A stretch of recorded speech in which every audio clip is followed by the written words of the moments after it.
Let me tell you why you're here. You're here because you know something. What you know you can't explain, but you feel it. You felt it your entire life.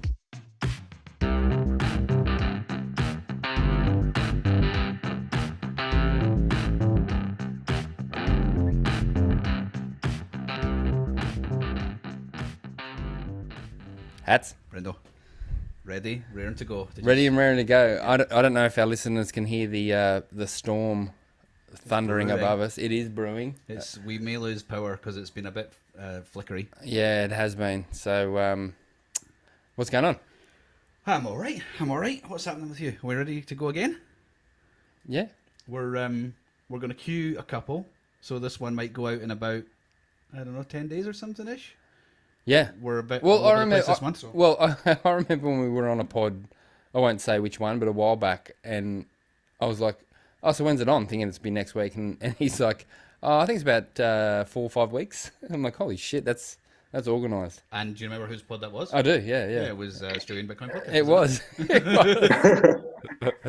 All right. Well, tonight we do have a guest. So, do you want to intro our guest, mate? Yeah, Daniel. Mate, let's introduce yourself, mate. If you're happy to. Yeah, sure. How are you, Brendo and Hats? Excellent. Right. So I'm Daniel. So I've been involved in Bitcoin for a while. I got involved towards the end of 2013, and in 2014 I started Hardblock, which is a small Australian Bitcoin exchange.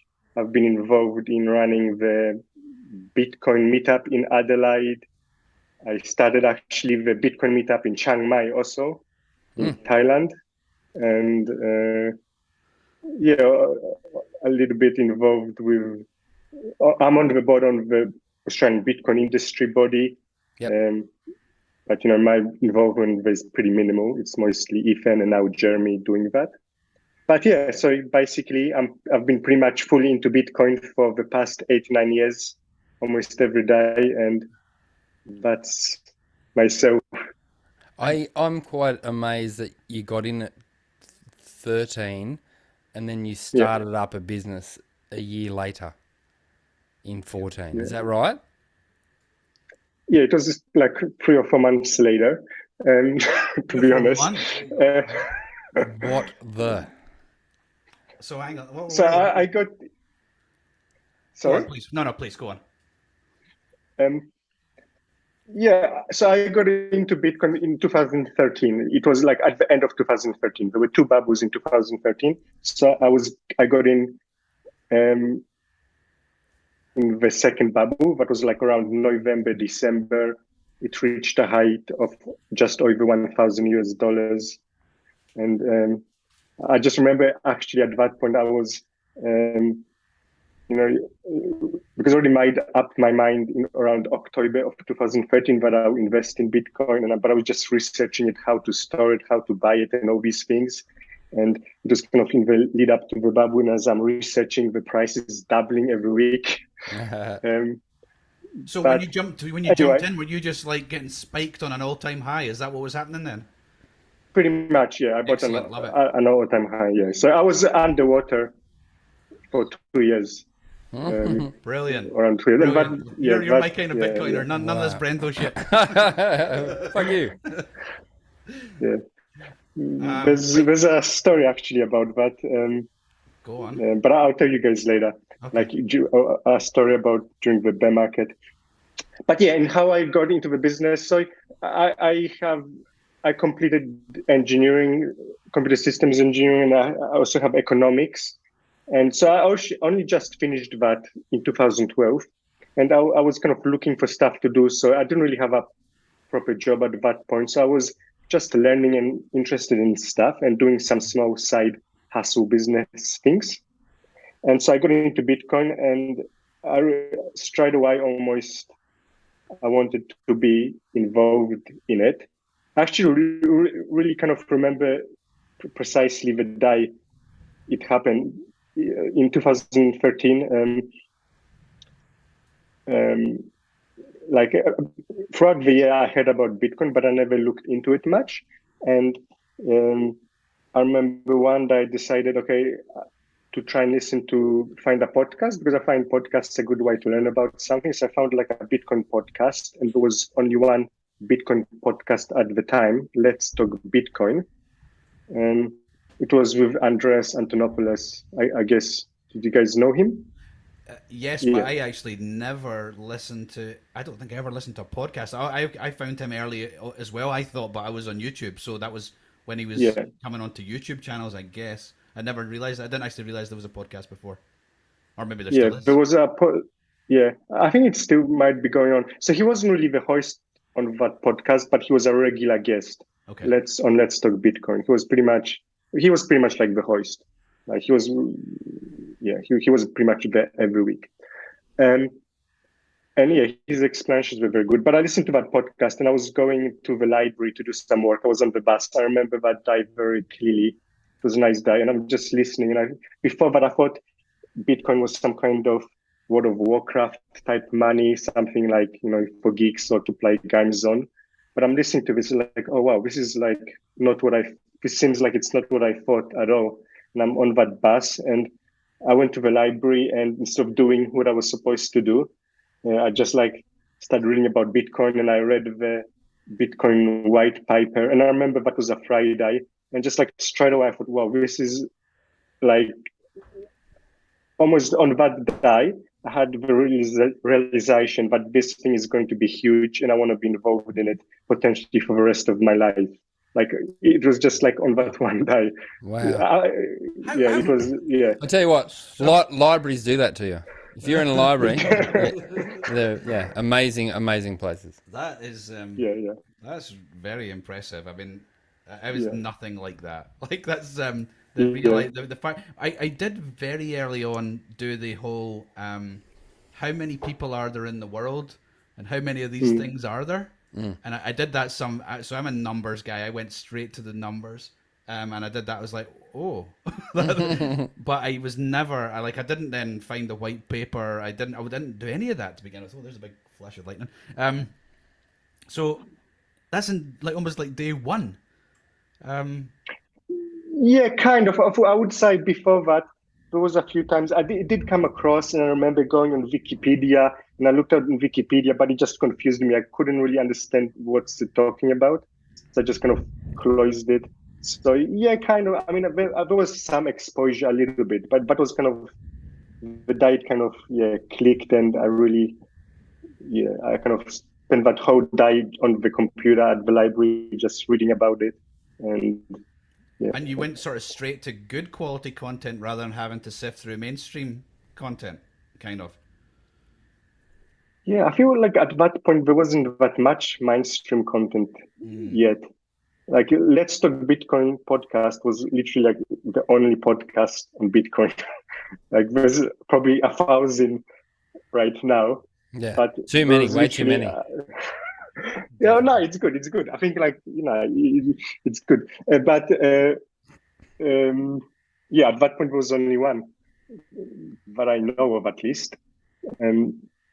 So yeah, there wasn't. And Andreas, like from that class of 2000, I don't know when you guys got exactly in, but like in 2013, like a lot of people were influenced by Andreas. He's almost kind of, he was our mentor for that kind of a generation of people who got in around 2013 in that bubble, 2013, 2014. I was February 2020, and I wish Hats kind of got me just that little bit earlier, so I could say, I was in the teens, but I just missed it. But your timing's good. Yeah. Yeah. Very lucky. Anybody who's in at all now, your timing is good. But I was Christmas Eve, 2015. So I don't know why on Christmas Eve, because I wanted to know, right? I went back to check. I wanted to know the first block actually. We were talking about getting a tattoo. 15? 2015. Christmas Eve 2015. So you weren't wrapping presents for your daughter? No. Well, maybe I don't know. Maybe I don't know what was. You're avoiding wrapping presents for your daughter. But I went and looked back on old transactions. I found exactly when it was. Like, wow, that's Christmas Eve. What was I doing? I don't know what I was doing. I really don't. I mean, but that was a nice Christmas present for you. You Yeah. could say Well, mate, it would have been Satoshi quite. Nakamoto gave you the gift of Bitcoin. Yeah, That's a but nice see, story. yeah, well, yeah, he did, but I didn't hold them. I spent them. I got into Bitcoin to spend the Bitcoin. That's what I was using it as a currency way back when, and I wish I wasn't. But everyone will get the stories, right? So have you had a real? Have you actually had a real job? Not really. In I never really had a real job. Well, I had like in union stuff, I like part-time jobs and stuff, but no, I right. never had a real job. You would say he has the realest job there Well, is. no, I get that, but what I mean is like, in my head I was thinking, oh, there's kids these days that are just never going to know anything other than Bitcoin, right? Yeah. And here we are talking to Daniel, and it's like pretty much in a working capacity, That's he it. doesn't know anything other than Bitcoin. That's a cool thing. Have you ever given that some thought, or? No, I never thought about it that way. Yeah, that's an interesting take. I mind you, by the way, I was pretty slow with uni. You know, I was a bit like my uni was I was one of those students who kind of uh, took his time. Uh-huh. So I'm kind of mid-30s now. But yeah, I guess so. I mean, I have other interests, obviously, but yeah, like I don't know if I've used other money and other things, so I'm not completely native. I think my daughter, like, who's 2 years old right now, Yeah. so she was kind of born in within Bitcoin, so she'll know Bitcoin kind of from birth. But for myself, I still feel like I know. I mean, I remember the time even before the internet, right? Like before, I only got my first computer when I was 8 years old. So, or like probably actually 10 years old. So I still remember that time before computers and before the internet. So back then, right, for you, was it hard, like it is for anyone, I suppose, for your family and friends to understand what you were now obsessed with? Yeah. So yeah, it was at that point. Yeah. So um, obviously my parents were saying like, Daniel, you need to get a proper job. You know, this is like a great hobby for you. This seems interesting, but you need a real job. And um, I guess part of it is, like being into it so much and looking into it. I understood how groundbreaking this is. Yeah. And if people, like, if it didn't have a deep dive, they didn't quite get it. And yeah, I mean, I remember, so going back to that bear market, the story I was going to say around, I don't know when it was, around the middle of that bear market after the 2013 high, maybe 2015 or something, or 2016, when it was the bear market. Yeah, my parents were always telling me, Dan, you need a proper job, you need to do something. And they saw me, but I'm so obsessed with this Bitcoin thing. And they're seeing it just going down, right? We're not looking that much into it, just like the price is going down, and I'm spending all my time on this. What are you doing? And one day I was at my parents' house, just on the couch, hanging around at their house, and my mom, and she was completely serious. She told me, Daniel, let's go to a therapist to discuss your obsession with Bitcoin. Ah. She was completely serious. She wanted to take me to a therapist. Uh, Oh wow. And yeah, sorry, what's their take on it now? Like what's their position on it now? now they're more into it now. Yeah. They're more kind of on board and they get it. And my mom, pretty much over time, she's actually watching some, because I'm Polish originally, so my mom watches some Polish YouTube channels and where we talk about Bitcoin and stuff, and she's always telling me, Daniel, I heard this about Bitcoin. Is it true? Like, so Oh, that's cool. we're getting more into it, and she's pretty into it. So But we're when still a bit afraid, We're a Yeah. bit afraid, like that, about getting hacked and stuff, with computers. But people that generation were a bit of afraid of technology, but we will make mistakes. So Yes. we read it, but we're afraid to do stuff with it. Have you suggested to her that you should take her to a therapist yet? Yeah. I don't know. She might be offended. I'm sorry, Daniel's mum. That's really cool. So we're talking 13, 14, and then immediately you have this idea. I'm gonna work in this. I'm gonna set up a business, or what was that? Or was it? Did you have a problem that you was difficult to do, or like you were finding it difficult to buy Bitcoin? What was it that made you think that? Right. So it was only a few months after I started Hardblock, and my main thing, I wanted to be involved in Bitcoin. I wanted to be part of it and to do something, and I still do. For me, it's almost like it's more than just a technology in a business. It's like a revolution. It's a social movement, and I wanted to be part of that social movement, part of that revolution, like become essentially like a fighter as part of this movement, and to do something in it. So I wanted to be involved. So I just quickly coded up a service where people could buy Bitcoin. It was very basic. So it only took me like 2 or 3 months, but it was just really a web form, really, the initial version. So what happened was, if somebody at that point, you didn't have to do KYC or anything like that. So it was just a web form. People went to the website, they submitted a request that they wanted to buy, for example, $5,000 worth of Bitcoin. And they would give me on that web form, they would just put the amount and their Bitcoin address. The website would then give them my bank details, they deposit the money. I'd be checking my bank each day. And if I saw the money come in, I'd see the address and I'd go to my Bitcoin wallet and I'd manually just send Bitcoin to that person's address. So that's what it was. It was just a web form. But people were actually using it.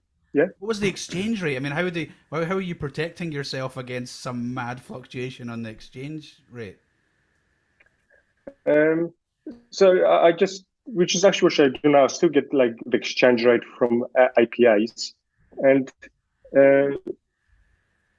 from like I still do. I take some risk, so I'm kind of act as the market maker essentially, because it still works like this now. So I'm basically a market maker, and people buy from us. So we just charge the spread, and usually we make money from that spread, but occasionally we actually do lose money. But when somebody was placing an order on this, so it was supposed to be when somebody's placing an order on this web form, right? And let's say it's Monday, and then they're going to try to send you money from the bank account in 2014, which was taking probably 3 days or something like that. Were you confirming an exchange rate to them when they submitted the form, and then you were just taking the risk on you that you were by 4 days later everything was going to be okay? Or Yeah. Oh no! So it was like cash deposit in a bank. So they would deposit the cash. So after they done with that request, it said they have 4 hours to deposit the cash. So because it'd be a cash deposit, it would be there instantly. So the order was valid for 4 hours. Gotcha. Okay. Yeah. By the way, like there were other services, a lot of services. That's kind of like there were other services which worked similarly to that. So that was kind of pretty similar. I mean, that's kind of more or less like if you look at CoinJar and CoinSpot, that's kind of how they started, and that was how they worked also. Right. Back in voice times. And you must have had people that were not as honest as you'd hoped along the way, and particularly in the early days, like people with like a whole bunch of scammers trying to find holes in the system. Probably, but at that point I didn't take ID, and from as far as I was concerned, it wasn't my business. But there were obviously legitimate people. I still sometimes it's really cool when I meet some old-time Bitcoiner who tells me, "Oh yeah, I used Hardblock back in 2015 or something." Yeah. So yeah, like yeah, there were some issues with scammers, but still is now, and that's for exchanges. Um, yeah, I didn't really. It did become an issue around 2015, 2016, where I started having the debunking issues, and I started around that time. I started doing verifying customer IDs to prevent the fraud and stuff. So I don't have debunking issues, but the bank still closed out my accounts. So yeah, that was like a big problem. It still is. It still is for me now. But I had, yeah, from it was going well initially, but around 2015, 2016, I just had started having problems with banks one by one. We were closing my accounts. So And how many again, have you like, had? Oh, sorry, mate. oh no, but that's kind of the story for all exchanges. You hear, I guess you guys heard of Bitcoin Babe and others. Like all services went through this. Most banks right now, people don't realize this. Pretty much all banks in Australia will not work with digital currency exchanges. It's different when you're as a consumer. Like you can send money to an exchange, and that's usually okay. But like if you're trying to have a business, a Bitcoin exchange, a cryptocurrency exchange, pretty much all banks in Australia will not work with you. So how do you get That's around that? right now. How do you get around that? Um, there is one or two services which will right now in Australia, like, but it's like literally out of like 50, 60 banking institutions, there's like two. And pretty much all exchanges in Australia, as far as I'm aware, use these one or two institutions Yeah. right now. So that's a problem. That's an attack vector, right? Like if governments take issue, what I mean, how do you protect the business in that regard, or how, would you have to leave the country to in order to keep the business running, or what would happen there? Like if Yeah, I don't know. Yeah. no, oh, yeah, you get the point. If the Australian government decide no, we're not doing that, when this isn't okay anymore, and the two relationships that all exchanges are using in this country get shut down, how do you maintain the continuity of your business? Yeah, not the exchanges, the banking institutions. Excuse me. Yeah. I don't know. Like, and by the way, like voice banking institutions, they didn't side because of they didn't close accounts. It was they side as their own private business decisions. It wasn't something that the government necessarily forced on them. It was just their private business decisions. But yeah, it's basically a risk. I guess any business has a risk, and if that happens, I don't know. You always try and find a way around. Maybe some other institution will work with us. But yeah, it's just a risk. You have to do what can you do? Are you happy to say how many banks you've actually been through with the business, like in order to just over the course of however long over that's been now, 8, 9 years? Yeah, it's around like somewhere around 20 or 30. Oh, what? Wow, Holy what, shit. what an administrative nightmare. Do you know, and what's impressive though is that you're still going. You know what I mean? Like, it would be very easy just to go, fuck this, it's too hard. But I guess that's Yeah, testament to your passion and conviction that you're like, no, this has to happen. you're right. It was like pretty stressful, and at times I did feel like giving up because it's pretty annoying. Like, Yeah. but yeah, it's stressful, and even now when if I get a call from a bank, I'm just like sweating bullets. It's like even if it's just some routine call, it's like oh, whatever. But like I don't want to. This isn't unique. Like oh, if this happens to anybody, if you ask anybody who trades on local bitcoins in Australia and even in other countries around the world, anybody who does trading or runs an exchange, they had the same experience. Everybody went through this. It's not just me. Does there come a point is there a tipping point somewhere, Daniel, where they don't you become too good a customer? Like, because the volumes, like that's what these institutions are interested in, volume and business, right? So at some point, Money talks. yeah, I mean, if you look at the Fold card, for example, is a Visa card, right? So for me, when I first saw that, I was looking at it going, well, that's, why are they doing that? That's just eating their own lunch. And then I thought, well, they kind of they don't actually have loyalty to the dollar or the pound or the euro or whatever. They have they have loyalty to wealth. So at some point, does their loyalty to wealth kick in, and you actually become a good customer? Can you see that, or what's going to happen there? Yeah, I think you're probably right. And maybe some very big exchange, like we're pretty small, but maybe some big exchange, if they have a lot of money, they can work out some arrangement. But I don't know about Visa details. Most of the banks, for me, like they don't even want to talk. But it's possible that, if you've got like millions of dollars and you can somehow make an arrangement.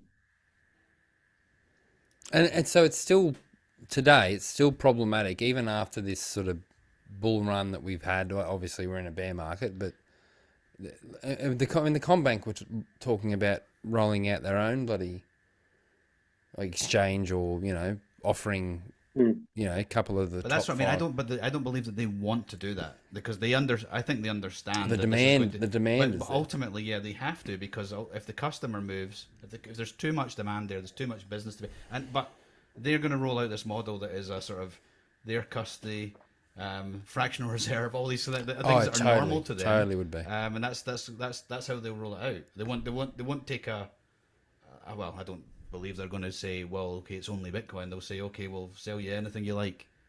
Well, I think Combank was like the top five, so it was like, Really? I think it was Litecoin, Ethereum, Bitcoin, XRP. I don't know what the other one was. But then when everything tanked, they shelved it. So Yeah, I was going to say, they cancelled that plan.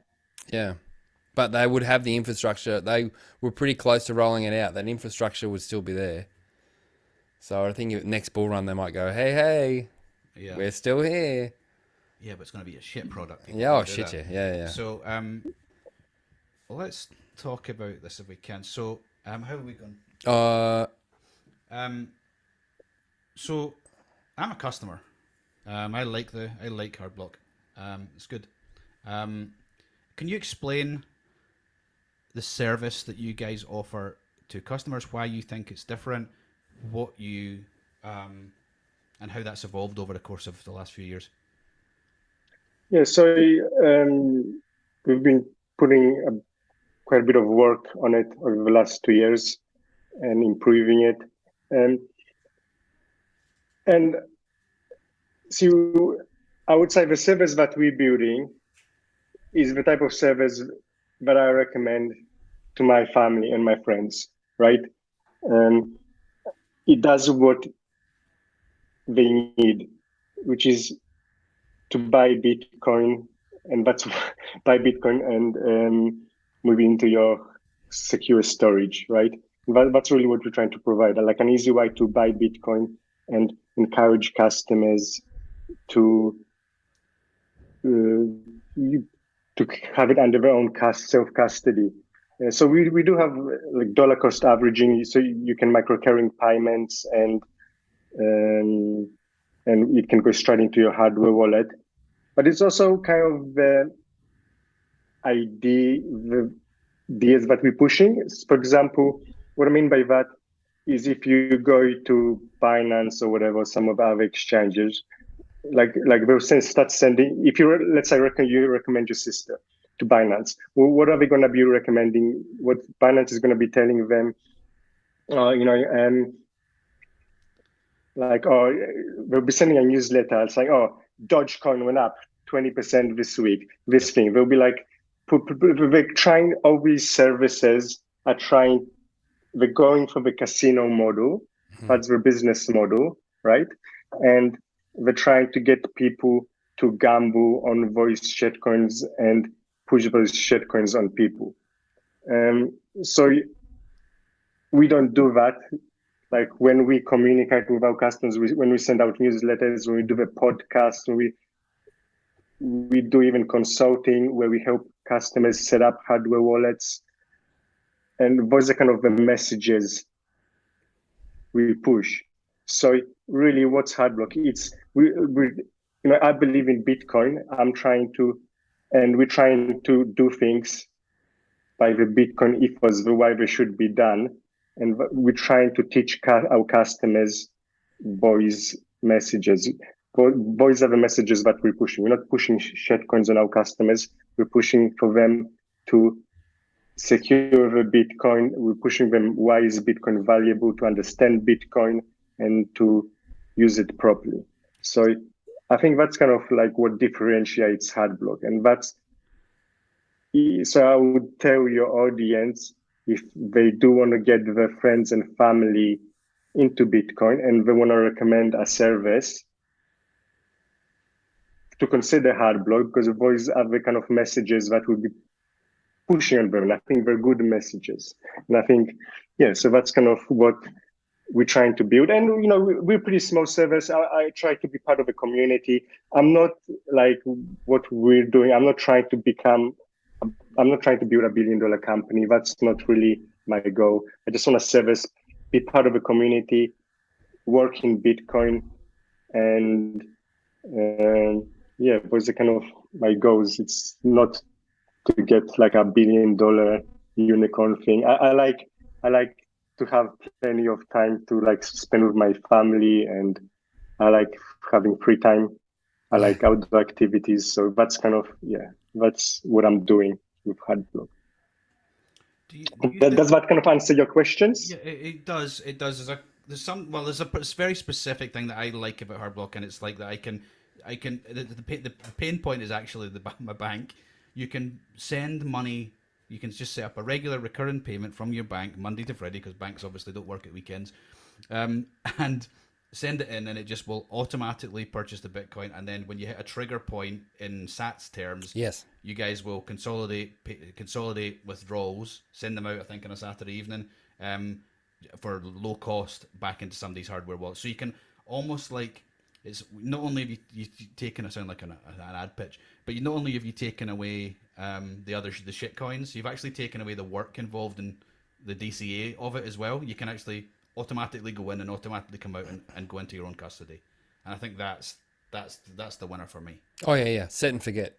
Because I've tried to trade, not just in Bitcoin, and it's a loser's game. And if you think have you finally admitted you're a loser? I'm a definite loser at that game. Finally, definite loser.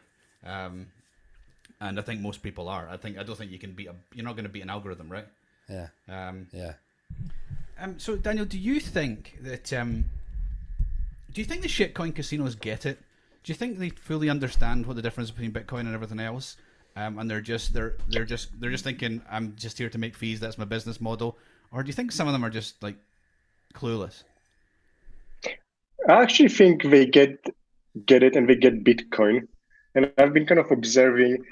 I actually went to the about 2 months ago in the Gold Coast. There was the Australian Crypto Convention. I'm not sure if you guys are aware of that. I went there. Yep. And most of the people, they were like, they didn't know much. They were into shitcoins. But actually, I spoke to the organizer. Yeah. And it's funny. And he's actually like, he knows Bitcoin. He gets Bitcoin. He doesn't invest in shitcoins. Like, he told me, and I believe him, he told me he's pretty much like, he said something like 80 or 90% Bitcoin maximalist. And I've read some, for example, I think I read about the about pages of like on SwiftX or whatever, just checking them out. And I think SwiftX or CoinSpot or whatever it is, and like they said that, just reading between the lines, they said that the actual founders, for example, they do the profiles and they ask them, which coins do you like? And the founders usually said like Bitcoin. Like that's where they think is interesting. Or if you look at Kraken, I mean, that he's a Bitcoiner, right? Don't start. The founder of Kraken, Jesse. Yeah. Sorry? No, I was just going to say that you don't want. Yeah, I'm going to. Yeah, go on. Sorry, please say what you got to say. I have a real issue. Yeah, with well, I Tracy. mean, I guess like some people, but I mean, he gets Bitcoin and he understands the value of Bitcoin, and I don't think he invests shitcoin. I think they do it. Well, one because it's like for business reasons to make money, right? Like that's kind of a most obvious way.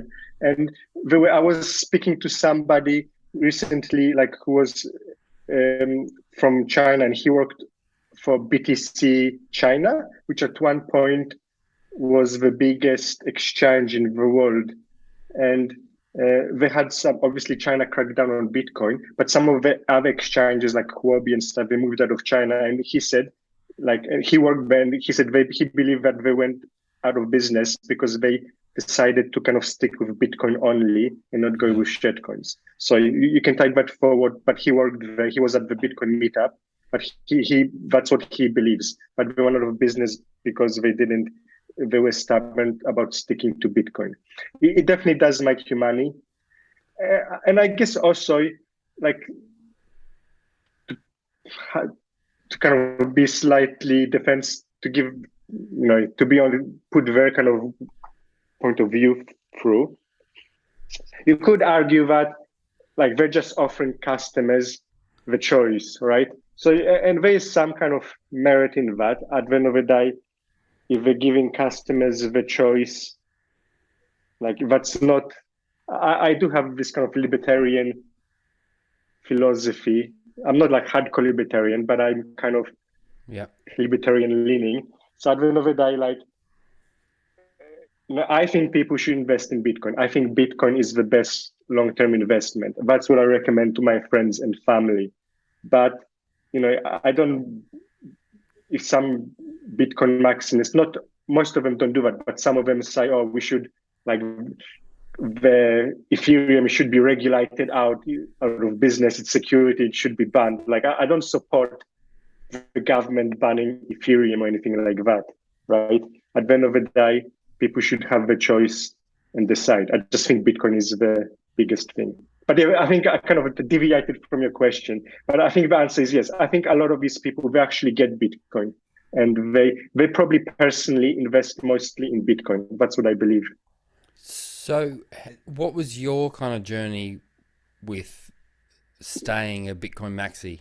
Like, surely over the last few years you've had, whether it's offers or whether it's, business people approaching you and saying, hey, you should do this, or, what's been your experience over the last few years, I guess, staying Bitcoin only? Is it just been your conviction the entire time? Yeah, so I mean, I like, so there's personal and for my business. So personally, like, I have bought some altcoins and I have experimented a little bit and tried to figure it out. But I just genuinely believe like Bitcoin is the best one. I mean, we've had these arguments before, and you guys are kind of Bitcoin maxi podcast, so on go on. But Bitcoin is the most decentralized currency, and decentralization is the whole point of blockchain. Again, like, there's more to say, but I think we've all heard it before, so I won't repeat. But yeah, I believe Bitcoin is the best one to invest in, and I'm just trying to build. Again, I'm trying to do something that I can recommend to my friends and family, like a service. I tell my sister.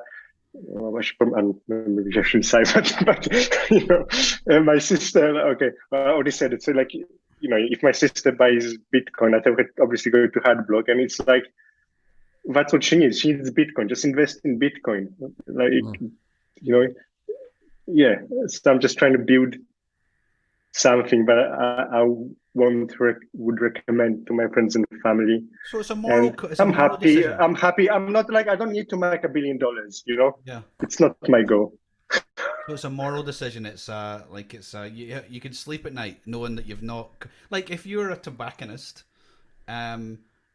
some people are willing to be a tobacconist, some people aren't willing to be a tobacconist, but even the guy who's willing to be a tobacconist might still tell his kids not to smoke, right? So I might go for a durry now, actually. I'll be back. Yeah, so but right, okay, there. Well, a good example, right? You smoke, Yeah. live on pod, but you try and hide it from the kids, and you don't want them to smoke and all that kind of stuff. It's the same thing, right? I lied to my daughter the other day. Go on. She saw a cigarette butt in the garden, and she's like, "Daddy, have you been smoking?" I'm like, "No, it must have been the builders." And we had a renovation done 12 months ago. And she's just like, "The builders?" I'm like, "Yep, I got to go to Woolies." And then I pissed off. Well. Yeah. She knows it. Yeah. But it's like, so that anyway. I would, yeah. I would also say it's kind of like a challenge in some ways. Also, like I think, can you build a Bitcoin only business? I definitely think it can, and people are trying different stuff. And there's other services.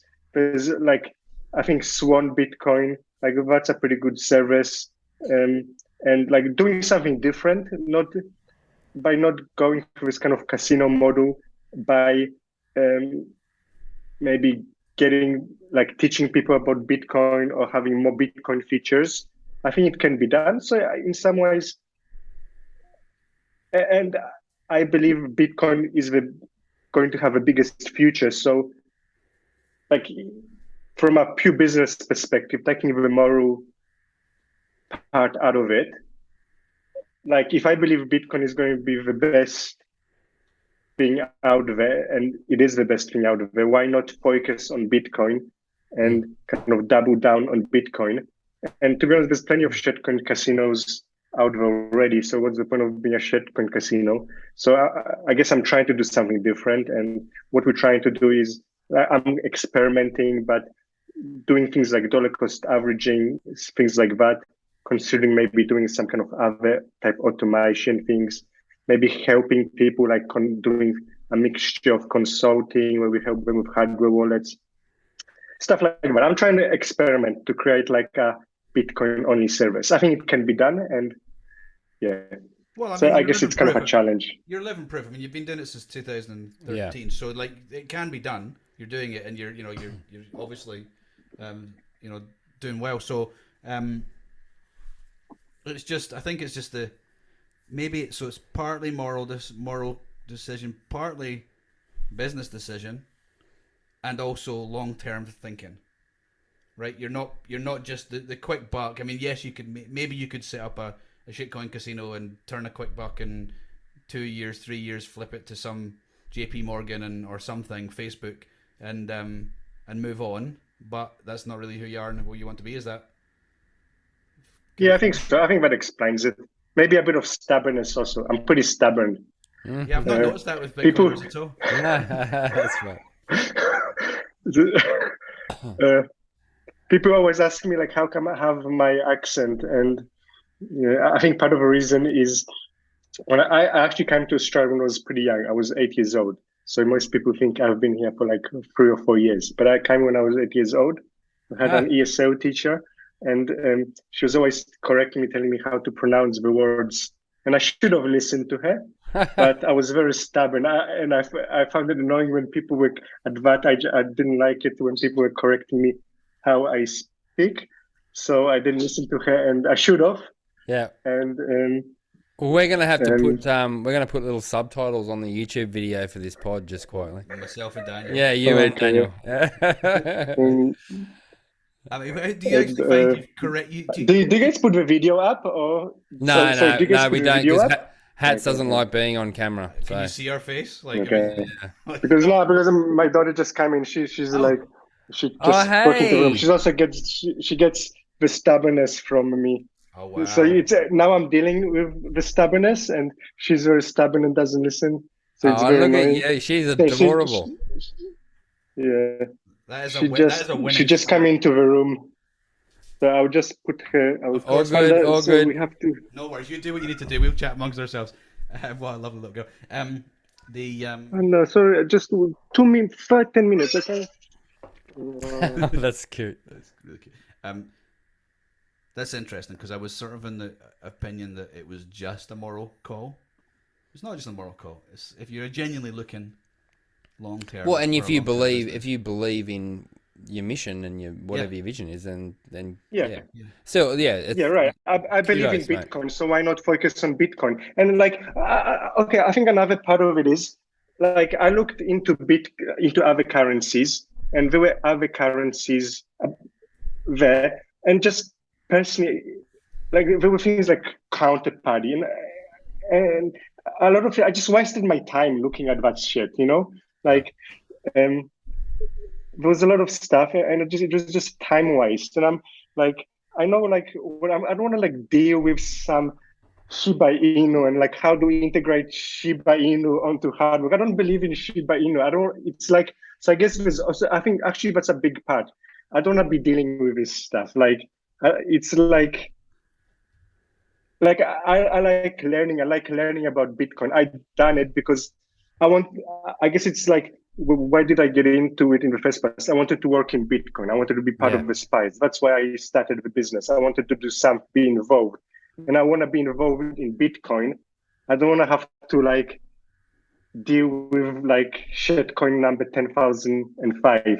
So that's, I think, also kind of like a selfish reason. I don't want to spend my time with that rubbish. I'm going to be learning about that stuff. I don't believe in it. It's just a waste of time for myself. Correct. I like going to Bitcoin conferences. I like going to Bitcoin meetup. I like going to Bitcoin Bush Bash, and like that's where I want to be, and I want to be doing that. Yeah. So I will go have another question, but we'll go back to in a second. So if somebody's listening to this and go, yeah, I really want to work in Bitcoin. Really want to. I'm a Bitcoiner. I'm a maxi. I really want to work in Bitcoin. It's a stupid feel. Like, do you think working in Bitcoin is the smart move, or do you think that working in a fiat job that you can stand and stacking as hard as you can is a smart move? I think probably stacking. It depends what your goal is, right? Like if you want to return like financial return, then probably doing what you're good at already and stacking money and buying Bitcoin is probably going to be better off from a purely financial perspective. To just buy, that buys your time down the line. Again, that's long term. If you're thinking about the time that you could potentially be buying yourself to do the other things that you're maybe good at or you enjoy, with a little If you like, if you like a doctor, construction worker, or like a mechanic, that's where your skills are, and you can earn money with your skills and put that into Bitcoin. That's probably the best way. But I think, but doesn't necessarily. But it's the best way from a financial perspective. But again, I think for a lot of people, Bitcoin it's almost like a revolution, like a movement. You know, it's about it's about freedom. Like for myself, and I think for other people, and having freedom and having control of your wealth, of your money. It's kind of like a social movement, and people want to be part of that social movement. So, and maybe it might not be as good financially, but it still might be worth it to be part of it. Does that make sense? Or totally. Did I confuse you guys? Totally. Brendo looks confused. No, I've got a question, but I don't know if you've got... Go on. Okay. How have you navigated sort of these industry bodies? So Australian Bitcoin industry body, you've got, what's the other one? Blockchain Australia. I'm guessing they've talked to you or have approached you at some point, and obviously you're involved with ABIBs. What's your take on kind of representation for Bitcoiners in like a governmental space? I think the Australian Bitcoin industry body, and what Ethan, how good on Ethan for starting it, and I think I really like it. I think it's good. It gets kind of Bitcoiners together, and like as a community, and to have that kind of discussion and like put ideas to the government and speak as a common voice. I think it's a great thing. What the Australian Bitcoin industry body is doing. The Blockchain Australia, I wasn't a super big fan of it. I was actually kind of got somewhat involved at the very early on. I think I was actually in the, I'm not sure it's Blockchain Australia, its predecessor, but I was on the very first meeting they held. But it was like an online meeting. I was present, and like from the beginning, some of this, just some of, like I don't hide those guys. Like I'm not, they're not like my enemies. I'm not saying like they're evil, but some of the stuff didn't rub me the wrong way. Yeah. As an example, they organized a conference. It was a conference by one of those industry bodies that I went to, like the I think it was called blockchain. I don't know, some blockchain technology. It was like in 2018. And I went to that conference, and almost in the entire, it was all this like blockchain technology, not Bitcoin, blockchain technology. And in that entire conference, I hardly heard the word Bitcoin mentioned. It was supposed to be like, Yeah. like whatever. I get it if you mention other stuff, but it's like Bitcoin was almost not mentioned at all. It's like, so what is this body about? Like, I'm here for Bitcoin, right? What are they about? And obviously, there were some people like pushing, they had people involved in it who were pushing the ICOs and things like that, and doing slightly unscrupulous activities. We were pushing ICOs, but they were getting paid from these ICOs, and a lot of the people there are using it to get rich. I just I don't like it because I felt in many ways they're distancing themselves from Bitcoin.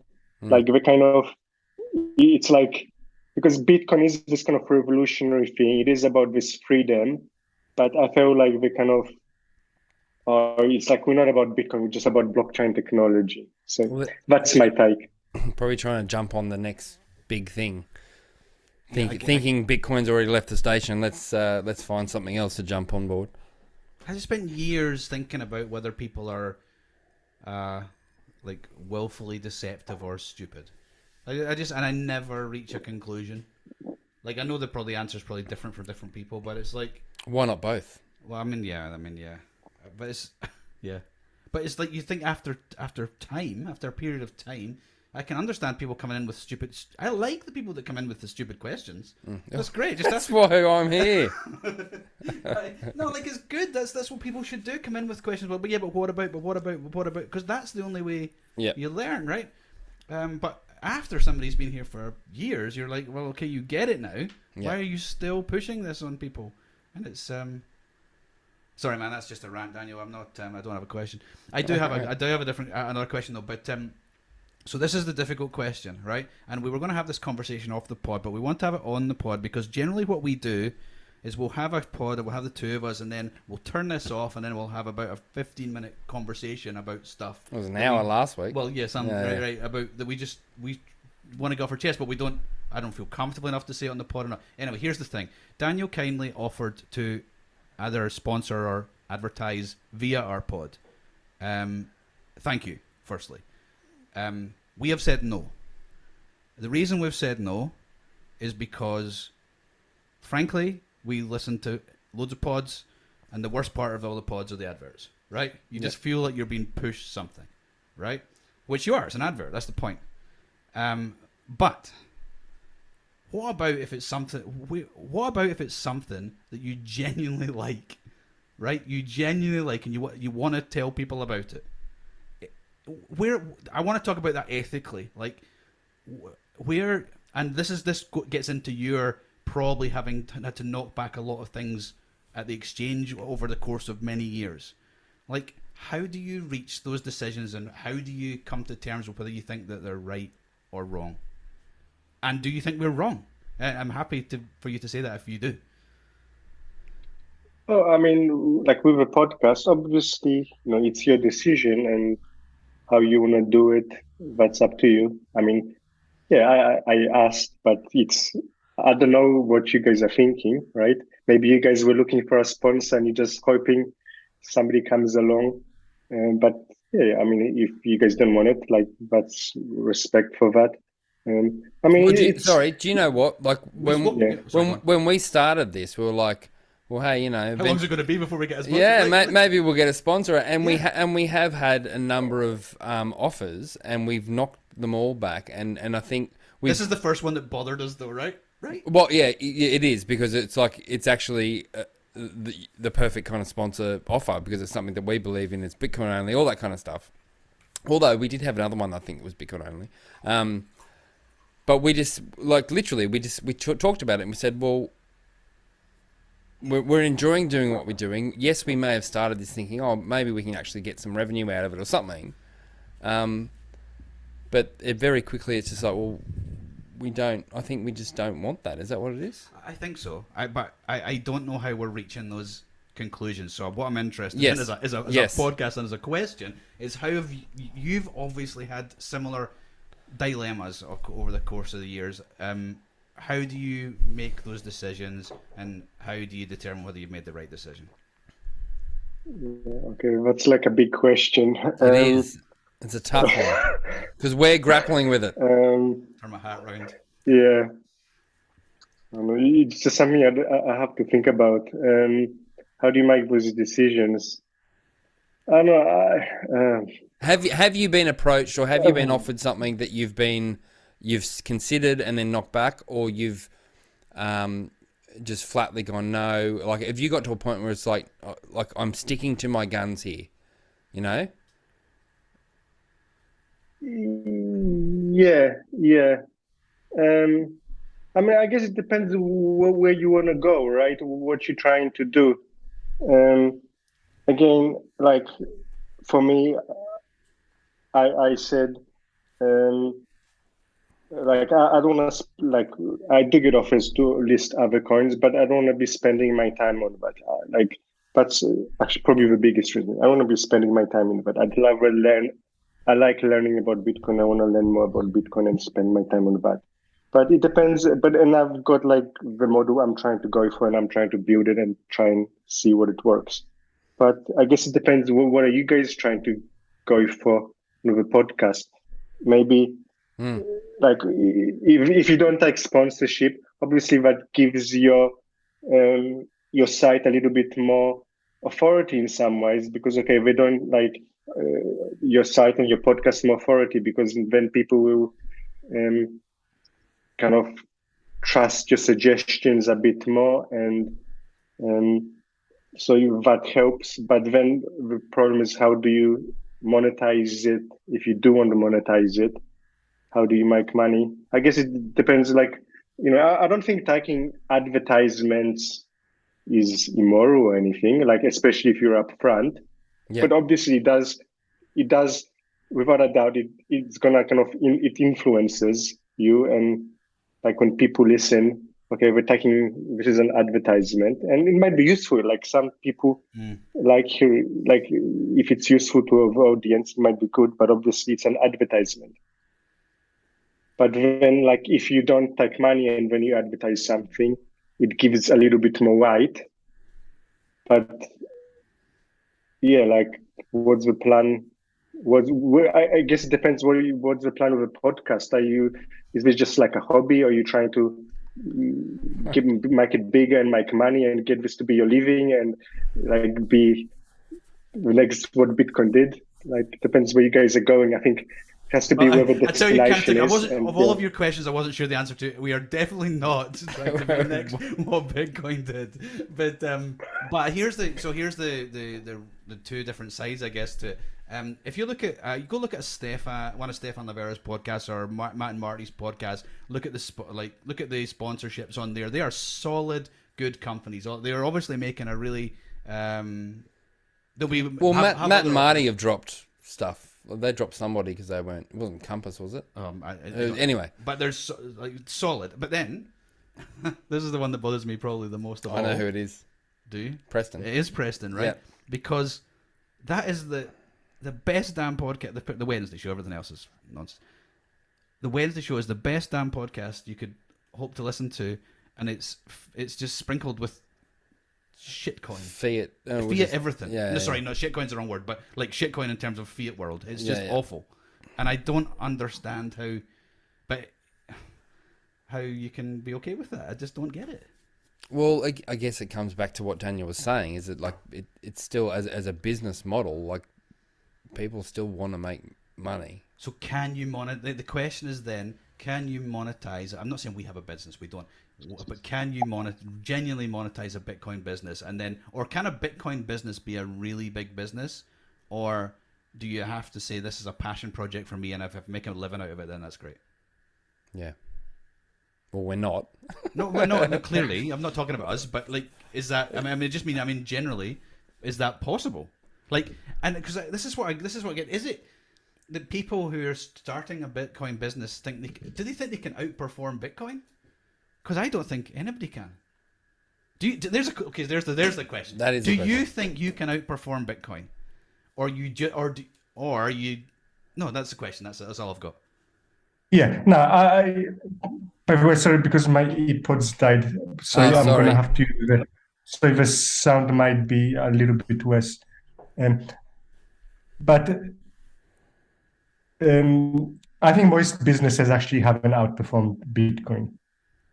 Yeah, I think Bitcoin has been pretty much the best investment, and everybody's been doing Bitcoin has outperformed pretty much all of them, I believe. Okay, so that being the case, why do you not just take all the money you have in the world, put it in Bitcoin, and then just put your feet up and wait? Yeah, that's a good question.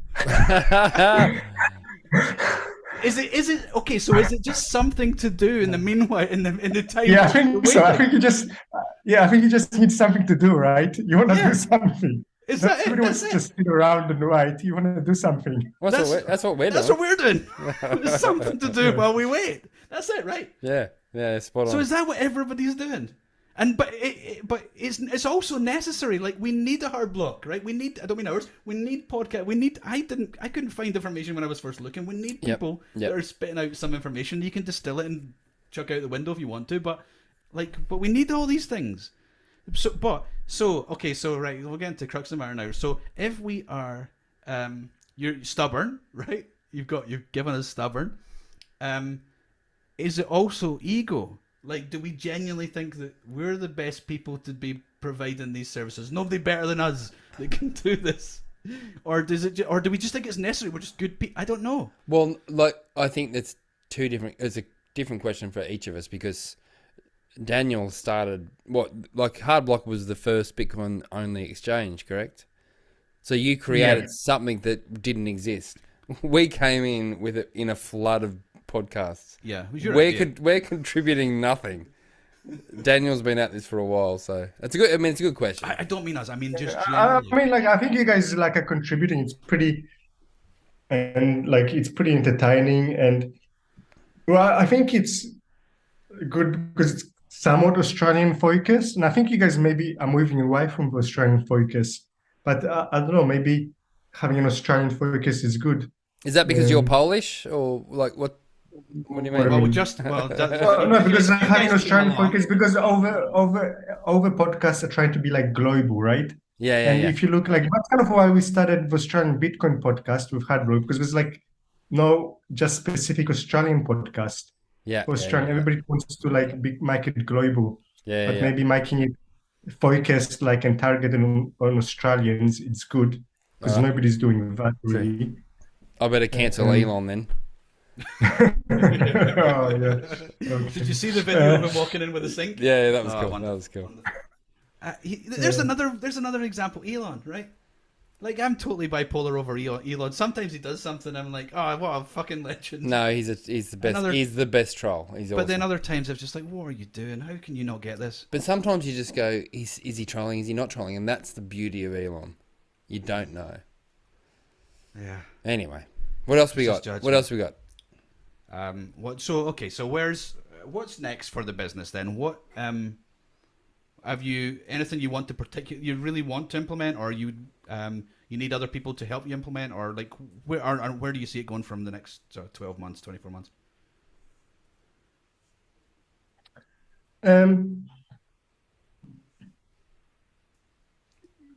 He's just realised he can't outperform Bitcoin, so he's about to give it up. Thanks, Hats.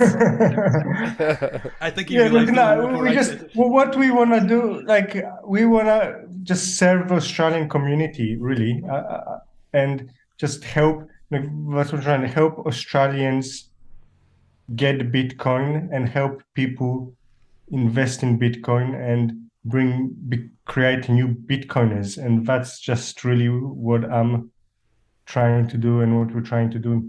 Help That's a create more good Bitcoiners in mission Australia. statement. Is it easier then? So your orange pill conversations are different to our orange pill conversations. We're crazy people who believe in this Bitcoin thing. Go buy some. This is the best thing there's ever been. You are running a business that's in this I hate that word, in the space. But like, does that give you some sort of? I don't necessarily mean with strangers. I mean with friends and family. Like, they're like, oh yeah, Daniel's doing this. This is clearly a respectable, okay thing to do. Does that help with your orange pill conversations?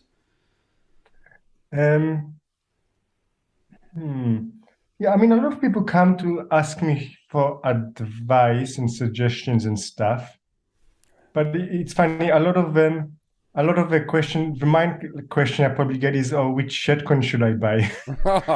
And that's the main question people ask me. And when I tell them just buy Bitcoin, a lot of people tell me, "Oh, Daniel, I should have listened to you like 8 years ago, whatever, 5 years ago when you told me to buy Bitcoin." Anyway.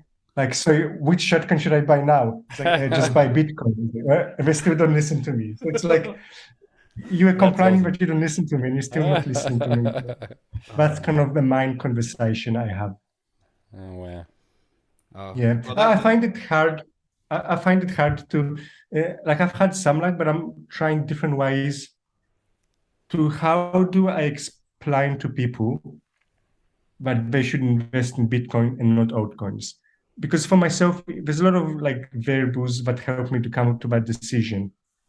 But it's hard for me to expand. There's some kind of narratives which the people who come in, there's some narratives that they believe in, which sound very logical. Like they believe, oh, Bitcoin is the first one, but then the other ones will improve on Bitcoin. Like it sounds logical. Like if you don't know much, like the other ones will improve on Bitcoin, so we should invest in the other ones. Or the other ones are cheaper, so they could go up higher because the price is higher, so there's more upward potential, which are flawed. But yeah, I find it hard to convince like the kind of newbies why they should invest in Bitcoin and not altcoins. So I'm just wondering, how have you guys been going with that? Have you had any luck? No. I've got one that I'm focusing on at work, and that's you it. showed me a message before. I was like, yeah, you're gonna get her. That's no problem. Oh, yeah. But I think that a little bit of a change for me was when I realized that I shouldn't tell people what it was that I cared about. I should tell people try and work out what it is that they care about. Like, and if that's if I'm talking to a nurse, probably going down, the libertarian route is not the way to do it. It's CPI. I should be going, okay, yeah. What did the unions go in? Have the unions gone into bat for you this year? Okay, what did you ask for? You asked for a 5%. What did they offer? They offered a 2. What did you agree on? You're 3.5. Okay, what's inflation right now? So you're going backwards. You're going backwards, right? And then so you can get them on that one because you're talking about their issue. And then when you can then go into the thing, well, how's about something that has a decreasing level of inflation? Then you can sort of get, or you could just, so that I think is the most important thing. But that's literally 1-to-1. It's very difficult to scale that. Unless you started up, maybe you're right. You're talking about Australian podcast. Maybe you go like Bitcoin for Nurses podcast or whatever it is. Very specific, because there's plenty of bloody nurses out there that would. There's a whole business in that. If you just got all the nurses in Australia to buy Bitcoin, you'd be doing quite well. But I don't know why I picked on nurses. But I just imagine Bitcoin for Nurses pod. If ours isn't doing that great, I don't think Bitcoin for Nurses. Well, that's the thing. Totally right. Yeah. But sometimes for like targeting a narrow thing, Because if you guys are trying to go like global, there's so many global, everybody trying to have like the global Bitcoin podcast.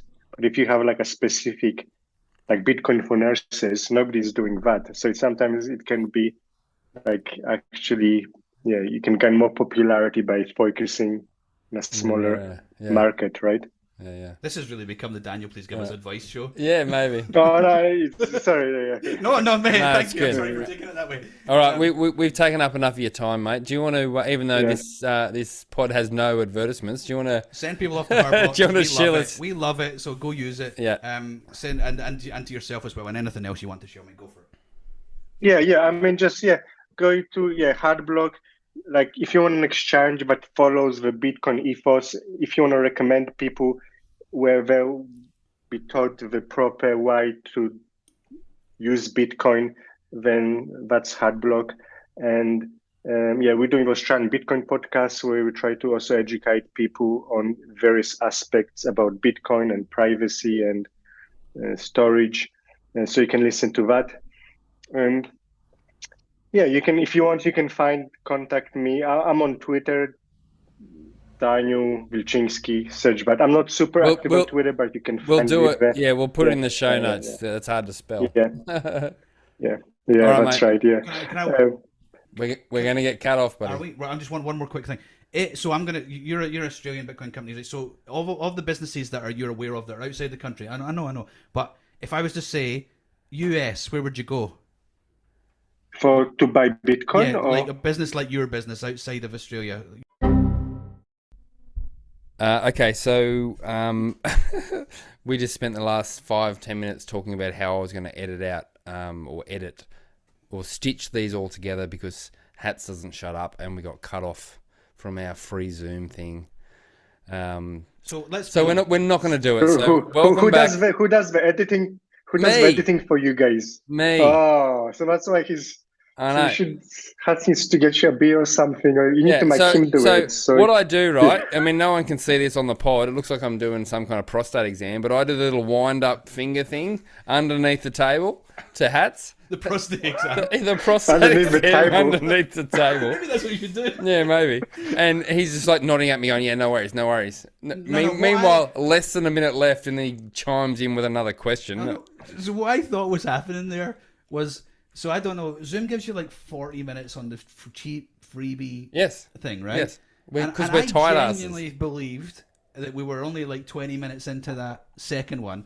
And I'm thinking, here's this Brendo trying to make it easy for himself, trying to make it about an hour again, blah, blah, blah. I'm like, stuff him, I'm going again. Yeah. So anyway. Meanwhile, less than a fucking minute and he's still going. Okay, we're back. I don't remember We're basically back to say goodbye, although Hats wants to finish his question, I think. Yeah, so if you're thinking of your business, but in other countries, and if I shoot countries at you, can you fire back your favorite exchange? So something like what Swan is doing or Coinbits in the United States, obviously we're much smaller than Swan, but something similar to that. Yes, basically, helping people onboarding people onto Bitcoin. Exactly, doing exactly the same sort of ethos as your business. But obviously, some of the people listening to this won't be able to use your service. So they're going, "Oh, well, this sounds good, but can't do it." So the States, that's where you would go. Swan, Coinbits. I think Coinbits is something. It's actually I've only found out about it recently. I think Safedian is part of it as like an advisor. Okay. So I can't tell but we're doing something similar. I can't tell if it's the accent, but are you saying Coinbase? No, Coinbits. I know, I'm kidding. Hold on, what's it called? I'm kidding. Coinbits. Coinbits. Coinbits. Canada. I have no idea. Oh, no. Okay. So Hats just wants to say countries because he thinks he's a geography. No, I just know 192 countries and we're going through them all. Okay. I think my answer will probably be I don't know for most of them. Okay. But if we can name, we can go through countries. Okay, I would say. So in the UK, would you go Coin Corner? Coin Corner. Should I Google that now? I think I've heard about it. Don't. No. If you don't want to. If you know one better than mine. Brendo's doing the prostate exam. Sorry, well, I think Prostate we might cut exam. this question. All right, Yeah, thank you, yeah, Daniel. yeah. Okay, no worries. Yeah, thanks, guys, for having me on, and yeah, it was good talking with you, and yeah, Likewise. good mate. Yeah, luck that with was the good. podcast and stuff, and yeah. Thanks for the convo, man. Thanks very much, mate. All right, fuck you, Cheers. hats.